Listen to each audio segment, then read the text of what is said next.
পূর্ণিমা Saher wife তিনি সাহায্য চেয়েছেন, আপনারা কোনো উদ্যোগ নেবেন? আমি আগেই বলেছি, মুখ্যমন্ত্রী অনেক পরে ঘুম ভেঙেছে। আমরা প্রথম দিন থেকে ডে 1 থেকে টাচে আছি। আমাদের এক্স এমপি অর্জুন সিং গেছেন, ওনার বাবা আমার সঙ্গে কথা বলেছেন। আমাদের এমএলএরা গেছেন, বিমান ঘোষ, অম্বিকা রায়, পবন সিং, তারা ওই বাড়িতে গেছেন। আমরা প্রত্যেক দিন যোগাযোগ রেখেছি।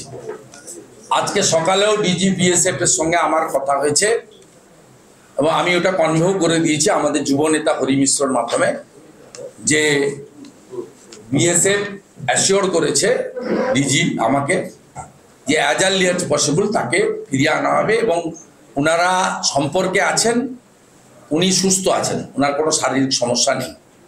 অতএব আমাদের ভারত সরকারের দিক থেকে এমএইচএ বা বিএসএফ তারা এই বিষয়ে যথেষ্ট কাজ করছেন। শুধু সেটা নয়, শীতলকুচির উকিল বর্মনের ব্যাপারেও আমরা উদ্যোগ নিয়েছি এবং সেই উদ্যোগ অনুযায়ী তাকেও ফার্মার্সকে ফিরিয়ে আনার জন্য ব্যবস্থা নেওয়া হচ্ছে।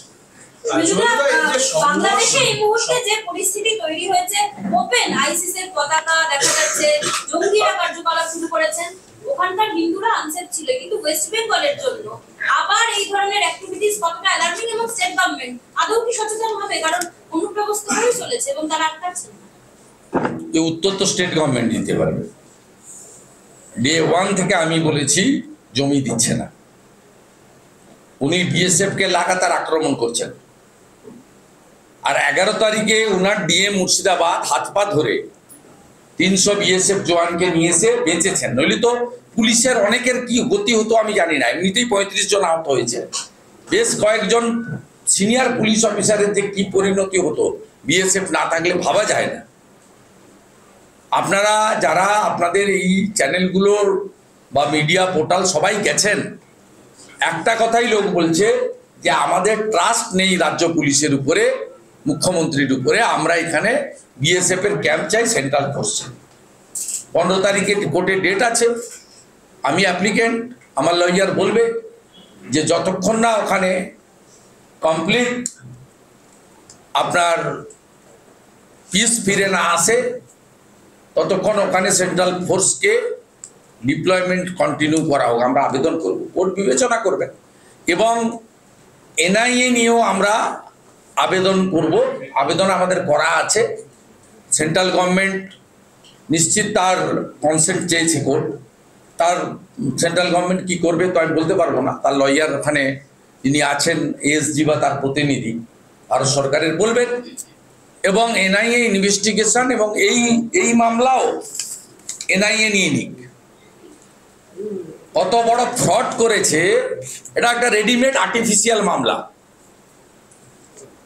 Organise by the Mamata police আর complainer supply by the TMC. Operation Sindoor চলছে, মুখ্যমন্ত্রীর সাথে স্বাগত জানালেন ঠিক, কিন্তু ভারত সরকার বলে দেওয়া সত্ত্বেও পাকিস্তানি এবং বাংলাদেশিদের চিহ্নিতকরণ হয়নি। এই নিয়ে বিজেপি আমাদের আন্দোলন বিভিন্ন জায়গায় পৌঁছতে, এই নিয়ে আপনার বক্তব্য কি থাকবে? এটা আমাদের ঘোষিত অবস্থান, তো ইনি করবেন না, ইনি করবেন না।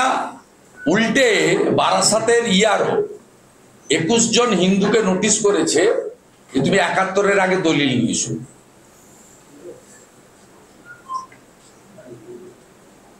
উল্টে হিন্দুদের নাম, বাংলাদেশ থেকে আসা হিন্দুদের নাম যারা সিএ এর আওতায় পড়ে, সিএ এর কেন প্রয়োজন, তো বিধান অধিকারী স্ত্রীর সার্টিফিকেট নিয়ে প্রমাণ হয়ে গেছে।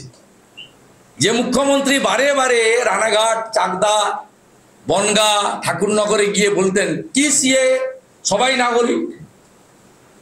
আজকে বিধান অধিকারী যে আত্মবলিদান দিল, তার স্ত্রীর সিএ সার্টিফিকেট তড়িৎ গতিতে ভারত সরকার ইস্যু করে প্রমাণ করে দিল যে কেন হিন্দু, শিখ, খ্রিস্টান, জৈন, পার্সি, বুদ্ধিস্টদের জন্য যারা ধর্মীয় উৎপীড়নের কারণে আফগানিস্তান, পাকিস্তান, বাংলাদেশ থেকে ভারতে এসেছে, কেন সিএ এর প্রয়োজন।